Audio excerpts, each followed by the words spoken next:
And how you build a sustainable business, because my business partner, Daryl Hanna, will tell you, he always calls me an order taker. He's like, you just sit at your desk and people call you, will you sell my home, will you buy my home? And I'll tell you how. Because I did sow my oats in the beginning, and I did plant the seeds. And I'll tell you why that is. I always tell my clients and my agents, everybody wants a $10 million buyer. That's one transaction. You're gonna make $300,000. Sue me to 3% commission. But what if I give you 10 $1 million buyers? In my opinion, let me tell you why 10 $1 million buyers are better. Yes, you're gonna have to work 10 transactions. But now I have 10 people singing my praises, and I don't know who those 10 people know. Or if I have one $1 million buyer, there's a 50% chance I'm gonna piss that guy off. But then hopefully he's gonna love me, right? Well, I mean, I'm not gonna piss him off, but maybe Daryl will. but at the end of the day, well said and deserved. He's one person who's gonna sing my praises. Now I have 10 people out there singing my praises. The reason why I can sit back and just take orders and I don't take leads from my team is because I have 3,500 clients.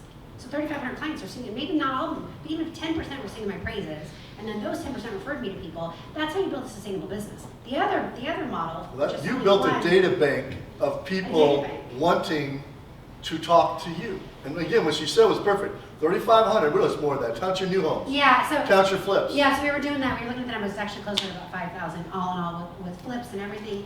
And you know, so it's about, do you want to build a sustainable business or do you want to make a lot of money? Because you can do both. But they're not mutually exclusive either, right? Well, so, I think is what I loved about you is, let's talk about this.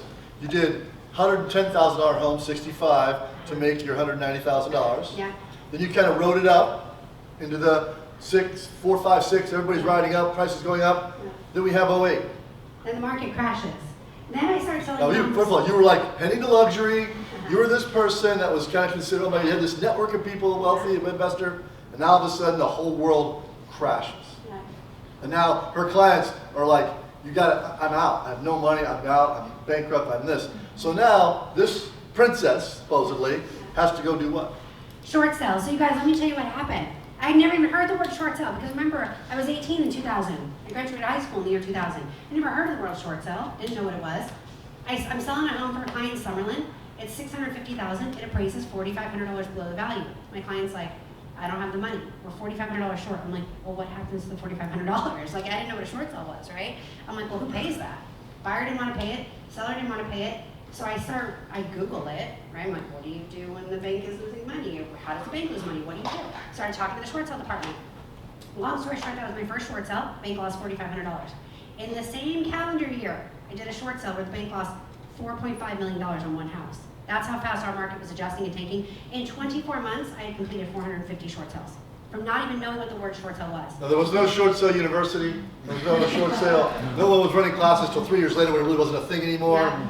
She just did what the smartest realtors in our network do. They adapt and apply. Yep. You don't have to know how to do it. No one gives a shit. I go, she called the bank. I did 10,000 short sales when I was at Fidelity. We had an escalation program with every major lender in the United States. And I would have a rule. If you're outside your own lending guidelines, may I escalate this to your head of short sale loss mint? That was my call to action. And I got people to say, yeah, you can. Now they thought I was kidding, and I was not.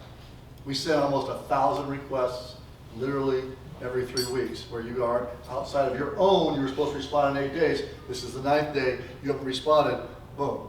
So my agents knew, like Jillian did, hey, Steve, I know when the bank's outside of it, hey, tell me, because you know what she figured out? Tell her no now, not in 9 months when you get killed with spoons, right? So you just basically said, this is the market, 71% distressed here in Vegas, I'm doing short sales. Well, let me